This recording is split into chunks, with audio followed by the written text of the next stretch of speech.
जिसमें हम लोग 200 के नीचे करंट मार्केट प्राइस रहने वाले 5 multibagger public sector stocks देखने वाले हैं। सो स्क्रीन पे आप देख सकते हो टोटल 5 स्टॉक्स है। पांचों भी कंपनीज है वो गवर्नमेंट बैक है, तो 1 लाख करोड़ के ऊपर है बॉस, गवर्नमेंट बैक कंपनीज है। और एंड में ऐसी में हर एक स्टॉक के बारे में यूनिक चीज बताऊंगा। नमस्कार दोस्तों, आज हम लोग बड़ा ही इंटरेस्टिंग टॉपिक कवर करने वाले हैं जो इन्वेस्टर्स के लिए बहुत ज्यादा इंफॉर्मेटिव रहेगा, जिसमें हम लोग 200 के नीचे करंट मार्केट प्राइस रहने वाले 5 multibagger public sector stocks देखने वाले हैं, जिसका हम लोग फंडामेंटल एनालिसिस, टेक्निकल एनालिसिस भी करेंगे। यही नहीं तो वो जो 5 स्टॉक्स है वो 5 डिफरेंट इंडस्ट्रीज से बिलोंग करते हैं। और एंड में ऐसी में हर एक स्टॉक के बारे में यूनिक चीज बताऊंगा जो उनके कॉम्पिटिटर से उनको स्ट्रॉन्ग रखती है। अभी तक अपने चैनल को सब्सक्राइब नहीं किया है तो पहले सब्सक्राइब करना, बेल बटन हिट करना and let's move on to the analysis. तो स्क्रीन पे आप देख सकते हो टोटल 5 स्टॉक्स है। पांचों भी कंपनीज है वो गवर्नमेंट बैक है, यानी कि रन कौन कर रहा है, तो इंडियन गवर्नमेंट ये कंपनीज को रन कर रहा है। तो ये सभी कंपनीज का आप मार्केट कैप देख सकते हो तो 1 लाख करोड़ के ऊपर है बॉस, गवर्नमेंट बैक कंपनीज है। अगेन एंड अगेन मैं यही चीज कह रहा हूँ। एंड गवर्नमेंट का सपोर्ट होने की वजह से फंडिंग्स की कही है। क्यों? तो इतना ज्यादा मार्केट कैप हर एक कंपनी में हमें नहीं देखने मिलता है। यहाँ पे आप देख सकते हो क्लोजिंग प्राइस, यानी करंट मार्केट प्राइस भी कह सकते हो। हर एक स्टॉक की प्राइस जो है 200 के नीचे है। उसके बाद पीई रेशियो, सभी स्टॉक्स का पीई रेशियो लेस देन 30 है, यानी कहाँ ना कहाँ पे तो आप इसे अंडर वैल्यूड स्टॉक्स कह सकते हो। जब भी पीई रेशियो 30-40 के नीचे है एंड इसमें से भी 2-3 कंपनीज का सेक्टर पी के कंपैरिजन में स्टॉक पी रेशियो जो है वो कम है, जिसके चलते एक फुल प्रूफ कंफर्मेशन आ जाता है कि यस अंडर वैल्यूड कंपनी है। नेक्स्ट हम लोग देख रहे हैं 1 मंथ रिटर्न कितने दिए हैं। नेक्स्ट हम लोग देखने वाले हैं percent away from 52 weeks high. Last 1 year में जो ये स्टॉक्स ने हाई दिए थे उसके कंपैरिजन में फिलहाल कितने डाउन है वो आपको पता चलेगा। एंड उतनी ज्यादा अर्निंग कैपेसिटी है, जब भी निफ्टी ऑल टाइम हाई देगा वो टाइम पे हम लोग कहाँ ना कहाँ पे तो एक्सपेक्ट करके चल सकते हैं कि यस ये स्टॉक्स भी 52 वीक्स हाई जो है टच कर सकते हैं। एंड ये जो नंबर्स आप परसेंटेज टर्म में देख रहे हो उतनी ज्यादा अर्निंग कैपेसिटी है आने वाले टाइम में। नेक्स्ट हम लोग देख रहे हैं रिटर्न ऑन इक्विटी, कितने रिटर्न दिए हैं लास्ट 1 ईयर में। जहां पे भी आप देखोगे मोर देन 12%, 13% आपको दिखाई दे रहा है। एंड सेल इंडिया जो है सिर्फ 5% लास्ट 1 ईयर में रिटर्न दिए है, लेकिन एवरेज भी आपने निकाला तो समथिंग अराउंड 12% के आसपास आ जाता है, जो एक एफडी या फिर डेट फंड के कंपैरिजन में कई गुना ज्यादा है। ये कंपनी पावरफुल स्ट्रॉन्ग क्यों है? तो देखिए reason, debt to equity ratio less than 1 है। पंजाब नेशनल बैंक का तो 0 है, यानी कितना कर्जा है ये कंपनीज के ऊपर ये दर्शाता है। एंड आईआरएफसी का 8 times debt to equity ratio है। जो एनबीएफसी होते हैं उनका काम ही होता है बोरोइंग एंड लेंडिंग, जिसके चलते अच्छा खासा डेट उनको शो करना पड़ता है। बट ओवरऑल कंपनीज जो होते हैं NBFC companies, I am telling you, इसका डेट टू इक्विटी रेशियो हमेशा हाई रहता है। 5 इयर्स हिस्टोरिकल रेवेन्यू ग्रोथ, यानी सेल्स में कितने परसेंट से ऑन एन एवरेज ग्रोथ हो रही है लास्ट 5 इयर्स में, तो हर एक जगह पे आपको पॉजिटिव ग्रोथ ही दिखेगी। समथिंग अराउंड 9 to 10% के ऊपर ही ग्रोथ आप यहाँ पे देख सकते हो। Total sales in last quarter आप यहाँ पे देखोगे तो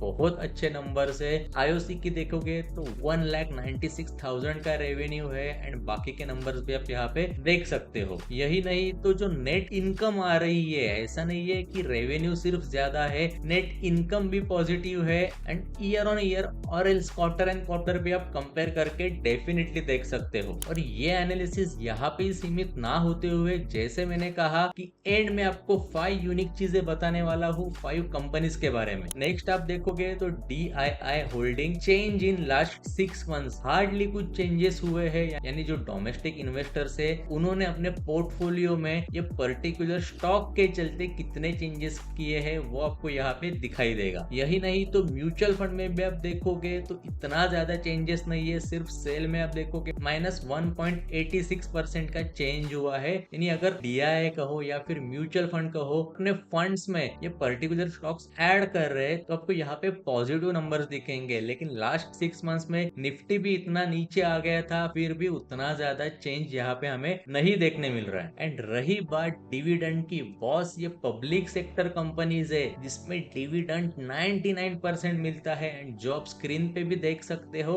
DPS डिविडेंड पर शेयर कितना मिल रहा है ऑन एन एवरेज। तो हर एक कंपनी ने डिविडेंड दिया है। जितनी ज्यादा क्वांटिटीज रहेंगे आपके पास, उतना अच्छा डिविडेंड भी आपको डेफिनेटली मिलते जाएगा। तो यहाँ तक हमने देखा फंडामेंटल एनालिसिस क्या कह रहा है। अभी डिस्कस करते हैं टेक्निकल एनालिसिस एंड यूनिकनेस हर एक कंपनी के बारे में। अभी तक आपको वीडियो पसंद आया है तो डेफिनेटली लाइक करना एंड चैनल को सब्सक्राइब कर देना। तो स्क्रीन पे आप चार्ट देख सकते हो, हर एक कंपनी का हम लोग वीकली टाइम फ्रेम पे एनालिसिस करने वाले हैं। स्क्रीन पे IOC का चार्ट मैंने ओपन किया है, करंट मार्केट प्राइस 147 के आसपास है। जो आप देखोगे, जब भी ट्रम्प जी ने फेब में टैरिफ रेट की अनाउंसमेंट की है, तब से ये स्टॉक जो है अच्छा खासा भाग रहा है। एंड इसका डायरेक्ट रिलेशन जो है वो क्रूड ऑयल से है। तो थोड़ा मैं यहाँ पे इसके पीछे का लॉजिक बता देता हूँ। स्क्रीन पे मैंने वीकली क्रूड ऑयल का चार्ट लगा दिया है। जो आप देखोगे, जब भी ट्रम्प जी ने टैरिफ की अनाउंसमेंट की थी, उसके बाद देखिए कि क्रूड ऑयल कितने नीचे आ गया था। लास्ट 3 इयर्स में जितना नीचे नहीं आया था, उसके भी नीचे क्रूड ऑयल ने लो दिया था। जो आप देख सकते हो 4700 पर बैरल का, यानी 2022 तक भी इतना ज्यादा लो नहीं दिया था। तो ये सब कुछ क्यों हुआ? तो क्रूड ऑयल का दूसरा नाम ही है ट्रांसपोर्ट। पैंडेमिक में, लॉकडाउन में आपने देखा होगा 2020 में क्रूड ऑयल का इतना ज्यादा स्टोरेज हुआ था कि क्रूड ऑयल के प्राइजेस 800 पर बैरल तक आ गए थे। जो आप स्क्रीन पे भी देख सकते हो, ये देखिए 2020 अप्रैल का चार्ट है, 880 के आसपास पर बैरल का रेट चल रहा था। एंड वही आप डॉलर में कंपेयर करोगे तो समथिंग अराउंड $17-18 इवन 1-2 दिन के लिए निगेटिव में भी चला गया था। तो ये सब कुछ क्यों? अगर ट्रांसपोर्टेशन ही नहीं हो रहा है, टैरिफ के वजह से भी ट्रांसपोर्टेशन में प्रॉब्लम्स आते हैं, तो यही सभी रीजंस के वजह से स्टोरेज जो है, जो ओपेक कंट्रीज है या फिर US जैसे कंट्रीज है, उनके पास बहुत ज्यादा स्टोरेज हो जाता है। एंड क्रूड के प्राइजेस जो है सडनली ड्रॉप होना चालू हो जाते हैं। एंड इंडिया एक ऑयल इंपोर्टिंग कंट्री है। एंड जब भी इंडिया लो प्राइजेस में ऑयल इंपोर्ट करती है तो definitely material purchase and costing में अच्छा खासा डिस्काउंट रेट मिल जाता है। एंड यही रीजन से क्रूड ऑयल आप देख सकते हो फरवरी मंथ से नीचे आ रहा था, अच्छा खासा नीचे आ गया। जब भी ईरान इजराइल वॉर का सिनेरियो स्टार्ट हो गया तो अगेन क्रूड के प्राइजेस ऊपर चले गए। एंड सेम आप IOC शेयर कंपेयर करोगे तो जब भी फरवरी से टैरिफ की न्यूज आ गई तो IOC के प्राइजेस बढ़ने लगे, जहां पे क्रूड ऑयल के प्राइजेस अच्छे खासे नीचे आ रहे थे। एंड ईरान इजराइल वॉर जब भी चल रहा था मई मंथ में, तो यहाँ पे भी देखो कि इतना ज्यादा इम्पैक्ट नहीं हुआ। एंड जैसे सब कुछ ये एंड हुआ तो सडनली आप हाइक देख सकते हो, कितनी बड़ी रैली आ गई है, कितनी बड़ी एक वीकली कैंडल बन गई है, जो 1 2 3 4 5 6 लास्ट 7 वीकली कैंडल्स को एक पूरी कैंडल खा गई, यानी कि एक इंगल्फिंग कैंडल आप कह सकते हो। उसके बाद अच्छी खासी रैली हम लोग डेफिनेटली एक्सपेक्ट कर सकते हैं IOC में। सो आई होप आपको logic and reason behind the IOC समझ में आ गया। IOC के बारे में यूनिक चीज हम लोग ने देख ली, तो अब भी मूव ऑन करते हैं IRFC की तरफ। IRFC एक NBFC है जो रिसेंटली IPO लॉन्च हुआ है HDB फाइनेंस का, वो भी एक NBFC है। And top private sector NBFC का जितना मार्केट कैप नहीं है, उससे कई ज्यादा एक सिंगल पब्लिक सेक्टर जो IRFC है, इंडियन रेलवे फाइनेंस कॉर्पोरेशन, उसका मार्केट कैप है, जो आप देख सकते हो 1,84,000 करोड़ का मार्केट कैप है। फिर सभी टॉप NBFCs एक तरफ एंड IRFC एक तरफ। क्यों? तो सिर्फ मार्केट कैप के वजह से। पूरा इंडियन रेलवे जो चल रहा है, जिसे फाइनेंस किया जा रहा है, वो IRFC के तरफ से फाइनेंस होता है। एंड रिसेंटली अपने 1 जुलाई की न्यूज देखी होगी, टिकट प्राइजेस में भी चेंजेस हुए हैं, इंक्रीज हुए हैं पर किलोमीटर वाइज। तो डेफिनेटली यहाँ पे भी कुछ ना कुछ हमें स्टॉक्स में मोमेंटम देखने मिल सकते हैं। अभी देखते हैं PNB की क्या खासियत है। स्क्रीन पे आप देख सकते हो पंजाब नेशनल बैंक की प्रॉफिट एंड लॉस स्टेटमेंट, जहाँ पे आप टोटल रेवेन्यू यानी सेल्स देखोगे तो 2023, 24, 25 में एवरी ईयर इंक्रीज होते गया है। 99 से 1,23,000, 1,23,000 से 1,41,000। यही नहीं तो नेट इनकम भी जो है 3,000 से 9,000, 17,000 से ऑलमोस्ट डबल 18,000 चली गई है। कहाँ ना कहाँ पे तो जो बाकी कॉम्पिटिटर्स है उनसे ENB year on year growth में बहुत ज्यादा स्ट्रॉन्ग है। सिर्फ एनुअल नहीं तो आप क्वार्टरली ग्रोथ भी देख सकते हो। 32 से 35, 35 से 35 200, उसके बाद 37,000 का रेवेन्यू है। नेट इनकम भी आप देखोगे तो 3,700 से 4,400, 4,600 एंड यस उसके बाद भी कांस्टेंट आप कह सकते हो। सो यही यूनिकनेस है पीएनबी की।